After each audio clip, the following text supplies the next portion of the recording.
নমস্কার, আজকাল প্রশ্ন অনুষ্ঠানে আমাদের সকল দর্শক বন্ধুদের জানাবো আরো একবার অনেক অনেক স্বাগত। বলে যখন সময় খারাপ যায় তখনই কিন্তু অবশ্যই একজন অভিজ্ঞ অ্যাস্ট্রোলজারের পরামর্শ আপনাকে সব থেকে বেশি নিতে হবে। প্রশ্ন আসতে পারে, সামাজিক দূরত্ব বজায় রেখে তো চলতে বলছে, কিভাবে একজন অ্যাস্ট্রোলজারের সাথে যোগাযোগ করব? পণ্ডিতজির উপর বিশ্বাস, ভরসা, আস্থা আপনার সব থেকে বেশি, সে কারণে দায়িত্বটাও কিন্তু পণ্ডিত যে আপনার জন্য সব থেকে বেশি নিয়েছেন।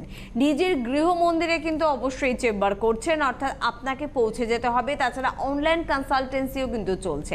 তবে যেরকম কৌশিকা অমাবস্যা গেল, সামনে আসছে মহালয়া অমাবস্যা, যে কোনো গুরুত্বপূর্ণ অমাবস্যা হোক, গুরুত্বপূর্ণ তিথি হোক, সময় হোক, সব কিছুকে আপনি কাজে লাগাতে পারেন। এবং কৌশিকা অমাবস্যায় কিভাবে পুজো হয়েছে, কিভাবে মানুষের প্রত্যেকে ধরে ধরে আলাদাভাবে সংস্কার করা হয়েছে, গ্রহ সংস্কার করা হয়েছে, তাদের কাজ করা হয়েছে, সেগুলো কিন্তু ইউটিউব বা ফেসবুকে বিভিন্ন অনুষ্ঠানের মধ্যে দিয়ে আপনারা দেখেছেন। অর্থাৎ আমাদের বিশ্বাস, আস্থা সম্পূর্ণভাবে পাকা যে পণ্ডিতজির সাথে যোগাযোগ করলে আমরা কিন্তু এই জটিল পরিস্থিতির মধ্যে থেকে নিজেদেরকে বের করে আনতে পারবো। লাইভ অনুষ্ঠানে তিনি আরো একবার হাজির, একবারে আপনার জন্য। তাই প্রথমে পণ্ডিতজি অর্থাৎ ভৃগুশ্রী জাতককে জানাবো অনেক অনেক ধন্যবাদ এবং স্বাগত। নমস্কার। এবং পণ্ডিতজি থেকে বিষয়টা জানবো, আপনার গৃহ মন্দিরে তো প্রচুর মানুষ যোগাযোগ করছে। হ্যাঁ, করছে। কৌশিকী অমাবস্যাতে মানে বিভিন্ন লোক অর্থাৎ বাইরে থেকে প্রায় 32 জন অঞ্জলি দিয়েছেন। তারা কেউ দিল্লি, মুম্বাই, মধ্যপ্রদেশ বা কলকাতা, মেদিনীপুর, বর্ধমান, বিভিন্ন জায়গা থেকে তারা আসতে পারেননি। তাদেরকে আমি সমস্ত লিঙ্ক পাঠিয়ে দিয়েছিলাম। সেই লিঙ্কের মাধ্যমে তারা পুজো সমস্ত দেখেছেন এবং তার পাশাপাশি তারা কিন্তু অঞ্জলিও দিয়েছেন। এবং যারা যারা প্রতিবিধান করেছিলেন কুরিয়ারে তাদেরকে পাঠিয়ে দিয়েছি। এবং যারা সাধারণভাবে পুজো দিয়েছেন তাদেরও কিন্তু প্রসাদ আমি কুরিয়ারের মাধ্যমে সেন্ড করে দিয়েছি অলরেডি। যাই হোক, আগামী যে মহালয়ার অমাবস্যা তার প্রস্তুতি চলছে এবং মহালয়ার অমাবস্যার প্রস্তুতি আমরা এখন থেকে শুরু করে দিয়েছি। এছাড়া আমি বলবো যে গ্রহদোষ খণ্ডনের ক্ষেত্রে প্রতি শনি মঙ্গলবার করেও কিন্তু আমার গৃহমন্দিরে হচ্ছে মা সর্বমঙ্গলার মন্দিরে পুজো পাঠের মাধ্যমে বা যজ্ঞের মাধ্যমে গ্রহদোষ খণ্ডন করছি। আপনারা কিন্তু যোগাযোগ করতে পারেন প্রতি শনি মঙ্গলবার এবং বিশেষ বিশেষ যোগেও কিন্তু করা হচ্ছে, শুধু অমাবস্যায় নয়। আপনারা আপনাদের বিভিন্ন গ্রহদোষ খণ্ডনের জন্য কিন্তু আপনারা অবশ্যই যোগাযোগ করতে পারেন। এবং এর পাশাপাশি বলবো, আমি তো এখন কোথাও চেম্বার করছি না বাইরে, আমার গৃহমন্দিরেই চেম্বার করছি এবং সেখানে আপনারা আসতে পারেন। অর্থাৎ বারাসাতে আপনারা যে যেখানেই থাকুন না কেন আপনারা আসতে পারেন। বারাসাতে সকালবেলা অ্যাপয়েন্টমেন্ট করে আপনারা, আমি দুপুর 2টো থেকে রাত্রি 8টা পর্যন্ত দেখছি, প্রতিদিন দেখছি। দুপুর 2টো থেকে রাত্রি 8টা পর্যন্ত প্রতিদিন দেখছি। আপনারা যোগাযোগ করতে পারেন এবং সরাসরি বারাসাতে আসতে পারেন। এর পাশাপাশি মা সর্বমঙ্গলার দর্শন নিতে পারবেন এবং আশীর্বাদও গ্রহণ করতে পারবেন। অর্থাৎ যারা অনেক দূরে থাকেন তাদের ক্ষেত্রে বলবো যে আপনাদের আসতে হবে না, আপনারা অনলাইনের মাধ্যমে করুন। অনলাইনের মাধ্যমে আপনাদের যাবতীয় প্রশ্ন তার সমস্তটাই উত্তর পাবেন। একদম। আমি ভিজিট বেশি করিনি, যেটা আমি মোটামুটি চেম্বারে নিই ঠিক সেই ভিজিটটাই নেব আপনাদের কাছ থেকে। আপনাদের যাবতীয় যত প্রশ্ন থাকবে সমস্ত প্রশ্নের কিন্তু আপনারা উত্তর পাবেন।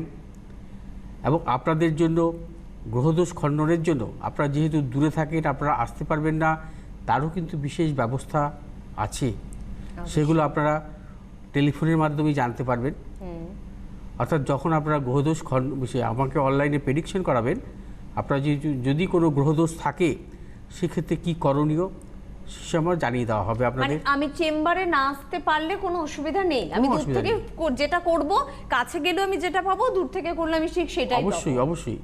যেমন গতকাল একজন মালয়েশিয়া থেকে ফোন করেছিলেন, হ্যাঁ, আমি তাদেরকে সমস্ত অনলাইনের মাধ্যমে সমস্ত মানে বিচার করে দিলাম এবং তিনি ওখান থেকে টাকা পয়সা পাঠিয়েছেন, অনলাইনের মাধ্যমে হয়ে গেল। একদম। তাকে কেউ আসতেও হলো না। আমাকে যেটা কানাডা থেকে পাঠিয়েছিলেন, যারা বিদেশে আছেন তাদেরকেও হচ্ছে। শুধু আমাদের ভারতবর্ষের মধ্যে নয়, ভারতবর্ষে বিভিন্ন প্রান্তের মানুষ আমাকে পাঠান। আমি জানি না, কারণ আমি জানি যেটা, যে জ্যোতিষীয় ব্যাখ্যা বা জ্যোতিষ মতে যে সম্পূর্ণ বিচার পদ্ধতি আমি যতটুকু পারি, যেমন অনলাইনে বলি বা আমি সিটিভিএনের পর্দাতেও বলি, এবং ঠিক সেভাবে কিন্তু আমার ব্যাখ্যা কিন্তু ক্লায়েন্টদের কাছেও ঠিক সেভাবেই থাকে, এবং তারা যা জানতে চায় সেভাবেই বলি। আমি যখন কোনো অন্যান্য লাইভ অনুষ্ঠান করি, সেই লাইভ অনুষ্ঠানেও কিন্তু আমার ঠিক এইভাবেই থাকে। কারণ আমি চাইবো যখন কোনো ক্লায়েন্ট আমাকে পয়সা দেবেন, সেক্ষেত্রে তারা যেন সম্পূর্ণভাবে, তারা যেন কখনো মানে আমার প্রতি তাদের যেন কোনো রকমভাবে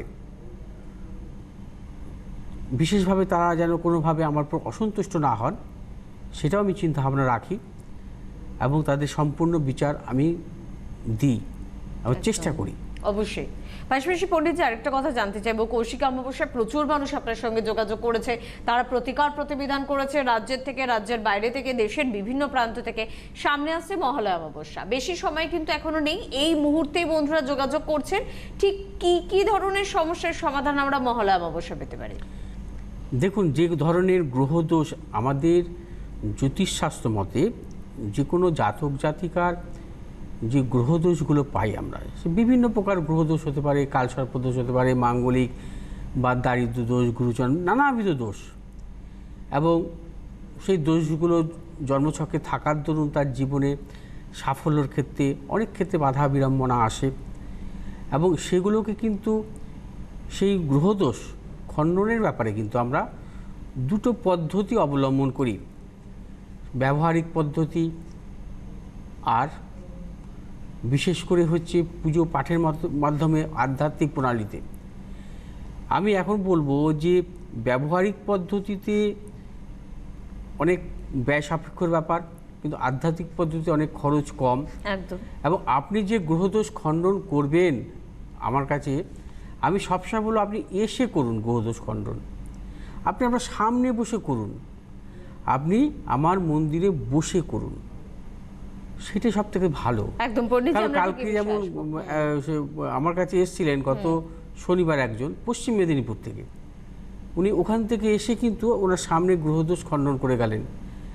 কারণ আমি বলি সবসময় যে আপনি যদি এসে সামনাসামনি বসে গ্রহদোষটা খণ্ডন করেন, আপনার মধ্যে একটা স্যাটিসফ্যাকশান আসবে যে হ্যাঁ, আমি সামনে বসে সমস্তটা দেখেছি, বুঝেছি, পুজোতে আমি আহুতি দিয়েছি, যজ্ঞে আহুতি দিয়েছি, সমস্ত কিছু করেছি।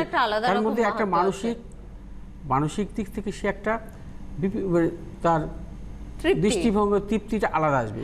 সম্পূর্ণভাবে তার স্যাটিসফ্যাকশন আসবে। একবার আসতে হবে আপনার সমস্যার সমাধানের জন্য। একটা ফোন আছে, আমরা একটু ফোনটা নিয়ে নেব, তারপর আবারও আলোচনায় ফিরছি। কে আছেন আমাদের সাথে? নমস্কার। টিভির ভলিউম 0 করবেন, নালে কিন্তু ফোন কেটে যাবে। কে আছেন আমাদের সাথে? নমস্কার। হ্যালো, আমি উত্তরপাড়া থেকে রত্না ব্যানার্জি বলছি। আচ্ছা, বলুন আগে অনুষ্ঠান কেমন লাগে পণ্ডিতজির?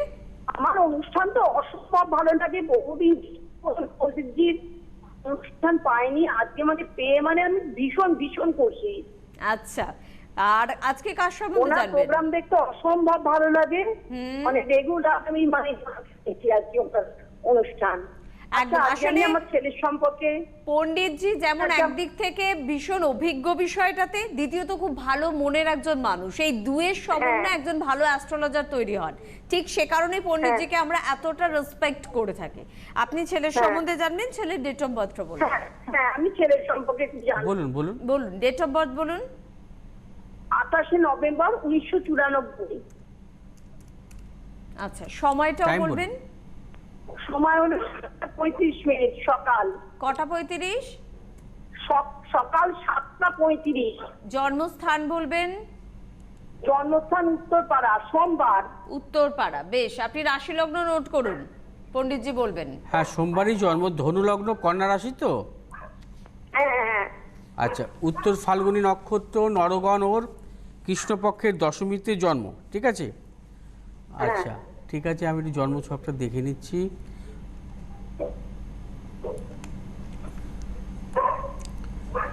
আচ্ছা, ধনু লগ্ন, লগ্নের তৃতীয় শনি স্বক্ষেত্রে অবস্থান করছে, দ্বাদশভাবে রবি, বুধ, বৃহস্পতির অবস্থান।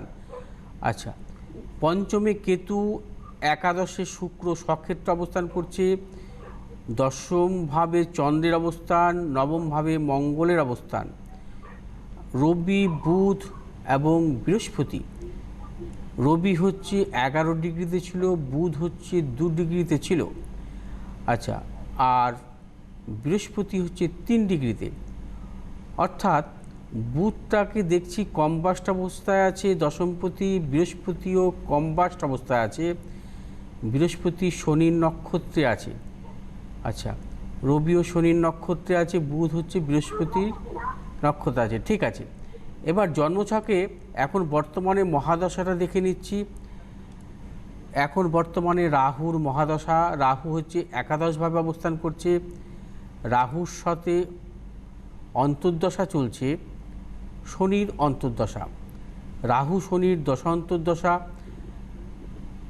শনি হচ্ছে ওর জন্মকালীন তৃতীয় অবস্থান করছে, অর্থাৎ 2022 সালের জুন মাস পর্যন্ত রাহুর দশা, শনির অন্তর্দশা থাকবে। দেখুন, ওর এই জন্মছক অনুযায়ী আমি কিন্তু ওর এডুকেশনের জায়গা খুব খারাপ কিছু পাচ্ছি না, কারণ বৃহস্পতি হচ্ছে ওর জন্মছকের চতুর্থপতি কারক গ্রহ, স্বক্ষেত্রে দৃষ্ট, এবং তার পাশাপাশি শুক্র হচ্ছে ওর স্বক্ষেত্রে অবস্থান করছে। কিন্তু রাহুর মহাদশা, যেহেতু কর্মপতি কারক গ্রহ হচ্ছে ওর বুধ, কর্মপতি কারক গ্রহ বুধ কম্বাস্ট অবস্থায় আছে, বৃহস্পতি কিন্তু কম্বাস্ট অবস্থায় আছে। সেই ক্ষেত্রে কী হবে, বৃহস্পতি বুধ যদি বৃহস্পতি যুক্ত থাকে, সেই জাতক জাতিকার কিন্তু, অর্থাৎ বুধ হচ্ছে ওর এখানে জন্মছকে দশমপতি কারক গ্রহ, সপ্তমপতি কারক গ্রহ, দশমপতি কারক গ্রহ, কর্মপতি কারক গ্রহ। এই কর্মপতি কারক গ্রহ বুধ কম্বাস্ট এবং সাথে রাহুর দশা চলছে। এই সময়টা কিন্তু ওর পক্ষে ভালো নয়। অর্থাৎ 2022 সালের জুন মাস পর্যন্ত রাহু শনির দশান্তর্দশা ওকে কিন্তু খুব খারাপ সময় দেবে। এই সময়টা কিন্তু ওকে বিশেষ করে কর্মজীবনের দিক থেকে নানাবিধ সমস্যা ও জটিলতা থাকবে। ওর পড়াশোনা মূলত, যেহেতু পঞ্চমপতি কারক গ্রহ হচ্ছে মঙ্গল, এবং মঙ্গল হচ্ছে অবস্থান করছে নবমভাবে, শুক্রর স্বক্ষেত্রে একাদশভাবে অবস্থান করছে, টেকনিক্যাল লাইনে পড়াশোনার ক্ষেত্রে সাফল্য। রাহুর মহাদশা ওর পক্ষে কিন্তু ভালো নয়। আর কি প্রশ্ন আছে আপনি বলুন। আচ্ছা, কি নিয়ে পড়াশোনা করেছে দিদি ভাই, আগে একটু শুনি। হ্যাঁ, ও কম্পিউটার সায়েন্স নিয়ে করেছে, কম্পিউটার সায়েন্স ইঞ্জিনিয়ারিং করেছে। বেশ, তার মানে পুরোপুরি টেকনিক্যাল দিক। আর এই মুহূর্তে কি প্রশ্ন রয়েছে বলুন আপনার? এই মুহূর্তে আমার প্রশ্ন, ও একটা জব করছে, কিন্তু ওর ভালো লাগছে না। ও কি এর থেকে বেটার জব মানে পেতে পারে, ও মানে প্রতিষ্ঠিত হতে পারে? একটা কথা বলবো আপনাকে, যে প্রতিষ্ঠিত বা ভালো জবের ক্ষেত্রে, ঠিক আছে, ওর জন্মছক অনুযায়ী এই রাহুর মহাদশা কিন্তু সেভাবে ভালো কিছু দেখতে পাচ্ছি না। রাহুর মহাদশায় ওকে কিন্তু বারবার বাধা বিড়ম্বনা দেবে, এবং রাহুর মহাদশায় প্রতিষ্ঠা পাওয়ার ক্ষেত্রে কিন্তু সমস্যা আসতে পারে। ঠিক আছে, রাহুর মহাদশায় একটু সতর্ক থাকুন। আমি কিন্তু ওর বিশেষ করে কর্মজীবনের দিক থেকে একটু সমস্যা পাচ্ছি। আচ্ছা, কারণ হচ্ছে কর্মপতি কারক গ্রহ হচ্ছে বুধ কম্বাস্ট, পাপক গ্রহ মধ্যগত অবস্থায় আছে, এটা কিন্তু ভালো নয়, এবং দুস্থানগত অবস্থায় আছে। তাতে কী হয়, কর্মজীবনে নানাবিধ সমস্যা এবং জটিলতা আসে। এবং এই কর্মপতি বুধ হচ্ছে বিশেষ করে মঙ্গল দৃষ্ট অবস্থায় আছে, মঙ্গল হচ্ছে নবমভাবে অবস্থান করছে, এবং এই মঙ্গল হচ্ছে শনি দৃষ্ট নবমে। অর্থাৎ এটা কিন্তু শুভ নয়। অর্থাৎ ভাগ্য বিড়ম্বনা, কর্ম বিড়ম্বনা থাকবে। বিশেষ করে রাহুর মহাদশায় ও জীবনের সাফল্যের ক্ষেত্রে খুব বাধা আসবে। অর্থাৎ আপনাকে কিন্তু এই ব্যাপারটা চিন্তা ভাবনা করতে হবে, যাতে ওর জীবনের সাফল্যের ক্ষেত্রে কোনো বাধা না আসে। অবশ্যই। ঠিক আছে দিদি ভাই, আপনার যে প্রশ্নটা, ও স্যাটিসফাই নয় ওর চাকরিতে, স্যাটিসফাই তখন হবে যখন ওর জন্মছকের এই সমস্যার আপনি সমাধান করবেন, এবং তার জন্য যোগাযোগ করতে হবে। বলছি, আমার একটা প্রশ্ন, বলছি দাদাকে জিজ্ঞেস করছি, বিবাহ দাদা দাদাকে হ্যালো, হ্যাঁ, বলুন। আমি দাদাকে বলছি যে ও মানে চাকরি পেলে, ওর মনোমতন চাকরি পেলে ও কবে, কত বছর পরে, কতদিন পরে পেতে পারে? আপনি কি এই কথাটা শুনলেন? ওর চাকরির স্যাটিসফ্যাকশন অর্থাৎ খুশি হওয়ার ক্ষেত্রে জন্মছকে একটা সমস্যা রয়েছে। আপনি যতদিন সমস্যার সমাধান না করবেন ততদিন ওর মনের মতন চাকরিও পাবে না। নিশ্চয়ই বুঝেছেন সমস্যাটা? আপনার উপর আচ্ছা। নির্ভর করছে ও কতদিনে ভালো চাকরি পাবে। আপনাকে যোগাযোগ করতে হবে পণ্ডিতজির সাথে, সমস্যার সমাধান করতে হবে। কারণ আপনি বলার আগেই কিন্তু পণ্ডিতজি বিষয়গুলো বলেছেন, টেকনিক্যাল এডুকেশন এবং ওর মনের মতন চাকরি পেতে বাধা ও স্যাটিসফ্যাকশনের অভাব হবে। এই সবটাই পাওয়া সম্ভব যখন আপনি যোগাযোগ করবেন। এটা একটা সিস্টেম দিদি ভাই, এবং এটাকে অবশ্যই মেনে চলতে হবে। আপনি চাইলে অনলাইনে যোগাযোগ কিন্তু করতে পারেন। অবশ্যই পণ্ডিতজির ফোন নাম্বার কিন্তু টিভি স্ক্রিনে আপনাদের জন্য রয়েছে, সঙ্গে থাকুন। এবং পণ্ডিতজি, এটা তো খুব বাস্তব কথা যে আমার জন্মছকে একটা সমস্যা রয়েছে, আমি যতক্ষণ সমস্যার সমাধান না করছি ততক্ষণ তো আমাকে সমস্যাটা পোয়াতেই হবে, এবং সে কারণেই তো উনি সমস্যাটা পোয়াচ্ছেন। অবশ্যই। টেকনিক্যাল এডুকেশন করার পর মনের মতন চাকরি পাচ্ছে না। কারণ ওনার জন্মছকে, ছেলেটির জন্মছকে বিশেষ করে রাহুর মহাদশায় ওকে কিন্তু সেভাবে সাফল্য দেবে না। রাহু হচ্ছে ওর জন্মছকে একাদশভাবে অবস্থান করছে ঠিকই, কিন্তু রাহু হচ্ছে শুক্রযুক্ত রাহুর দশা কিন্তু কখনোই ভালো হয় না সেই জাতক জাতিকাদের। এবং এই রাহু শনির দশা অন্তর্দশা ওর পক্ষে খুবই খারাপ। এটা কি অনেক দিন চলবে এখন? হ্যাঁ, এটা অনেক 22 সালের জুন মাস পর্যন্ত চলবে। তারপর আবার বুধের অন্তর্দশা শুরু হবে। বুধের অন্তর্দশাও খারাপ। বুধ যেহেতু আচ্ছা। কম্বাস্ট অবস্থায় আছে, বুধের অন্তর্দশাও খারাপ। সেই মানে ওর ভালো সময় আস্তে আস্তে 2026 সালের জানুয়ারি, অর্থাৎ এখনো অনেকটা সময়। 6 বছর ওয়েট করতে হবে। এটা কি সম্ভব? কখনো সম্ভবই নয় একদম। এটা কখনোই সম্ভব না। অতএব একটা কিছু সবসময় মনে রাখতে হবে, একটা কথা, যে কোনো জাতক জাতিকার জীবনের সাফল্যের ক্ষেত্রে সময়টাকে কিন্তু নির্ধারণ করতে হবে। জন্মছক শুধু দেখলেই হবে না। এই ছেলেটির যদি কখনো এই রাহু শনির দশান্তর্দশার জায়গায় যদি শনি রাহুর দশান্তর্দশা আসতো, তাহলে কিন্তু সাফল্য পেত। আচ্ছা। শনি হচ্ছে স্বক্ষেত্রে অবস্থান করছে। শনি ধনুলগ্নের জাতক জাতিকাদের শনি যদি তৃতীয় স্বক্ষেত্রে থাকে বলে শস্য প্রতিযোগ, অর্থাৎ তৃতীয়, এবং রাহু হচ্ছে অবস্থান করছে একাদশভাবে, অর্থাৎ তৃতীয় প্রতি একাদশ প্রতি দশান্তর্দশা জাতক জাতিকাদের কিন্তু ভালো দেয়। অর্থাৎ তৃতীয় প্রতি শনি যেহেতু স্বক্ষেত্রে অবস্থান করছে, এবং শনি রাহুর দশান্তর্দশা আসলে খুব ভালো হতো, কিন্তু রাহু শনির দশান্তর্দশার পক্ষে ভালো নয়। এটাকে বুঝতে হবে অবশ্যই। জাতক জাতিকার জন্ম ছকে কোন মহাদশার বা অন্তর্দশা ভালো সাফল্য দিতে পারে। এটাই বোধহয় আমাদের ভাগ্য। এটাই ভাগ্য। আমরা যদি সবসময় বলি সময়, এটাই হচ্ছে সময়। এবং তার পাশাপাশি দেখতে হবে যে দিক থেকে তার সাফল্য আসবে সেই গ্রহগুলোর অবস্থান কি আছে। একদম। গ্রহগুলোর অবস্থানের উপর কিন্তু নির্ভর করে সব কিছু। যেহেতু বুধ হচ্ছে কর্মপতি কারক গ্রহ, এবং বুধের অবস্থান যেহেতু দুস্থানগত, আবার নবাংশে বুধ হচ্ছে শনিদিষ্ট, আবার রবি হচ্ছে কর্মকারক গ্রহ বলি রবিকে। এই রবি হচ্ছে আমার নবাংশের নিচস্থ। আমার জন্মছকটা দেখা হয়ে গেছে ভালো মতো। একদম। অতএব আমি যেটুকু বুঝতে পারছি ওর জন্মছক অনুযায়ী ওর জীবনের সাফল্যের ক্ষেত্রে, অর্থাৎ ওর কর্মজীবনের দিক থেকে সাফল্যের ক্ষেত্রে অনেকটা সময় নষ্ট হবে। 2026 সালের আগে কোনো মতেই ওর ভালো সময় আসবে না। অতএব এইগুলো কিন্তু বিশেষ করে বিচার বিশ্লেষণগুলো কিন্তু অবশ্যই নিখুঁতভাবে করতে হবে।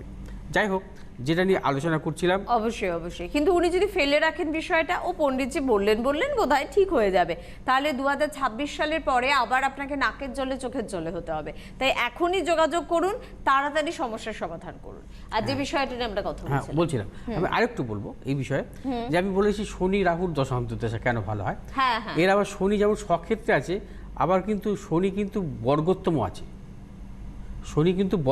আছে। আমি মানে যখন একটা জন্মছক নিয়ে আলোচনা করি, তার কিন্তু সম্পূর্ণভাবে ভিতরে যাওয়ার চেষ্টা করি। অবশ্যই।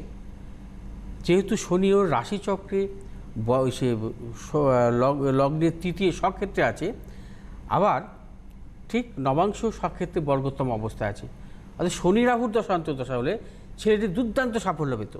রাহু শনির দশান্তর্দশাকে ভালো দেবে না, রাহু বুধ ভালো দেবে না, রাহু কেতু ভালো দেবে না, রাহু শুক্র, অর্থাৎ 2026 সাল পর্যন্ত ওয়েট করতে হবে ওকে। এটা কখনোই সম্ভব না। যাই হোক, এই ধরনের সমস্যা বা জর্জরিত থাকলে যে কোনো জাতক জাতিকাদের জন্মছকে সেই ক্ষেত্রে তাদের কিন্তু সম্পূর্ণভাবে এই গ্রহদোষগুলো সঠিক সময়ে খণ্ডন করে নেওয়া উচিত। অতএব এগুলো ফেলে রাখা উচিত নয়। তারপর এই ছেলেটির জন্মছক অনুযায়ী কিন্তু ম্যারেজ লাইফে সমস্যা অবশ্যই হবে, কারণ বৃহস্পতি বৃশ্চিক রাশিতে আছে, সপ্তমপতি হচ্ছে বুধ কম্বাস্ট অবস্থা আছে, শুক্র রাহুযুক্ত অবস্থা আছে। শুক্র রাহুযুক্ত বুধ কম্বাস্ট সপ্তমপতি বৃহস্পতি বৃশ্চিক রাশিতে। বৃহস্পতি আমি সবসময় বলি যে বৃহস্পতি বৃশ্চিক রাশিতে থাকলেই যে কোনো জাতক জাতিকার ম্যারেজ সংক্রান্ত কিছু না কিছু সমস্যা আসতে বাধ্য, আসবেই, কিছু না কিছু আসবেই তার জীবনে, এটা প্রমাণিত বহু বছর বহু কাল এবং ধরে যদি হয়ে আসছে। বিশ্ব রাশিতে থাকে তার উল্টো জায়গা থাকে যদি, আবার সেই সব জাতক জাতিকার বিশেষ করে সাফল্য আসতে বাধ্য, অর্থাৎ কেরিয়ারের দিক থেকে নানাবিধ সাফল্য আসতে বাধ্য। এগুলোকে বুঝতে হবে, অবস্থান গ্রহগুলোর অবস্থান চট করে কিন্তু কোনো কিছু ফোরকাস্ট করা উচিত নয়, বা মানে উচিত করা মানে আমি করি না, কারণ সম্পূর্ণ গ্রহগুলোর অবস্থান দেখতে হবে, কোন গ্রহ কোথায় অবস্থান করছে। এর অষ্টমপতি কারক গ্রহ যে চন্দ্র, অষ্টমপতি কখনো দশমভাবে থাকা ভালো না, অর্থাৎ কর্মজীবনে কিন্তু একটা অবস্ট্রাকশান আসে। অষ্টমপতি কর্মভাবে থাকাও ভালো না, অর্থাৎ কর্মভাব সপ্তম ভাব ওর খারাপ। অর্থাৎ এগুলোকে কী করতে হবে, সঠিক সময়ে প্রতিকার প্রতিবিধান করতে হবে। সেই জন্যই আমি বলবো যে আপনাদের সন্তানের যদি জন্মছকে এই ধরনের সমস্যা থাকে, আপনারা কিন্তু অবশ্যই প্রতিকার প্রতিবিধান করুন, এবং সঠিক সময় হচ্ছে নিজে এসে সামনে বসে আমার এখানে এসে প্রতিকার প্রতিবিধান করাতে পারেন আমার গৃহমন্দিরে। আমি ওখানেই হচ্ছে আমি আমার গৃহমন্দিরে এখন ক্লায়েন্ট দেখছি, এবং সেখানে সর্বমঙ্গলা মায়ের মন্দিরে বসে আপনারা কিন্তু আপনাদের বিশেষভাবে গ্রহগত কোনো দোষ থাকলে তার খণ্ডনও করাতে পারেন। অবশ্যই। আর এবং পণ্ডিতজি আপনারা সবথেকে বড় বিষয় আগে অ্যাপয়েন্টমেন্ট করে আসবেন, শনি মঙ্গলবার অথবা অমাবস্যা এবং বিভিন্ন বিশেষ তিথিতেও কিন্তু এই দোষ খণ্ডন হয়। অমাবস্যার অর্থাৎ সামনের মহালয়ার অমাবস্যার প্রস্তুতি চলছে, এবং যারা যারা দোষ খণ্ডন করছেন প্রত্যেকের আমরা কিন্তু এখন থেকেই তাদের নাম লিপিবদ্ধ করছি। এবং এর পাশাপাশি বলবো যে মহালয়ার অমাবস্যা যারা বিশেষ করে বিশেষ পুজো দেবেন তাদের ক্ষেত্রে কিন্তু এখন থেকে কিন্তু আপনারা যোগাযোগ করতে পারেন। সর্বমঙ্গলা মায়ের সর্বমঙ্গলা.com আমাদের ওয়েবসাইট কিন্তু মহালয়ার দিন কিন্তু আমরা ওপেন করব, এবং সেগুলো কিন্তু আপনারা পাবেন বিভিন্ন রকম মানে মাধ্যমে, অর্থাৎ ডিজিটাল মাধ্যমে আপনারা পাবেন। এবং বিশেষ বিশেষ পদ্ধতিতে আপনারা যারা দূরে থাকেন আপনারা কিন্তু সম্পূর্ণ লিঙ্ক পাবেন, এবং লিঙ্কের মাধ্যমে আপনারা পুজো দেখতে পারবেন, পুজোর অঞ্জলি দিতে পারবেন, সব কিছু পাবেন। এবং যারা মানে কৌশিকী অবস্যায় কিন্তু আমি তাদের প্রত্যেককে লিঙ্ক দিয়েছিলাম, আগের দিন থেকে লিঙ্ক দিয়েছিলাম। এর পাশাপাশি বলবো যারা বিশেষ করে কোষ্ঠী করাতে চান, অর্থাৎ সারা জীবনের কোষ্ঠী, হোল লাইফ কোষ্ঠী যেটাকে বলা হয়, আমি কিন্তু হোল লাইফ কোষ্ঠীর কোনো চার্জ বাড়াইনি, একই রেখেছি। এখন এই সময়টা করে নিতে পারেন, আপনার ডেট অফ বার্থ টাইম পাঠালে সে হোল লাইফ কোষ্ঠী, হাতের কোষ্ঠী, হাতে লেখা কোষ্ঠী আপনাকে আগেও দেখিয়েছি, এবং এখন থেকে করে নিতে পারেন। বিশাল আকার কোষ্ঠী।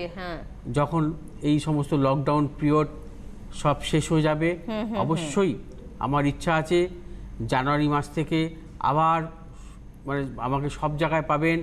ফেব্রুয়ারি মাস থেকে সকালবেলার প্রোগ্রামও পাবেন, যেমন সকালবেলা প্রোগ্রাম করতাম প্রত্যেক দিন, সেই প্রোগ্রাম আবার শুরু করব। ইচ্ছা আছে শীতটা বেরিয়ে গেলে ফেব্রুয়ারির 1 তারিখ থেকে, আগের থেকে আপনাদের অ্যানাউন্স করে দিলাম। অবশ্যই। তবে আজকে হাতে সময় একদম নেই, বিস্তারিতভাবে নিজের সম্বন্ধে জানতে হলে কিন্তু অবশ্যই যোগাযোগ করতে হবে পণ্ডিতজির সঙ্গে। ফোন নাম্বার কিন্তু টেলিস্ক্রিনে স্ক্রিনে ছিল, আপনারা নিশ্চয়ই নোট করে নিয়েছেন। আজকে এই পর্যন্ত, পণ্ডিতজিকে ধন্যবাদ। অবশ্যই আপনাদের নমস্কার।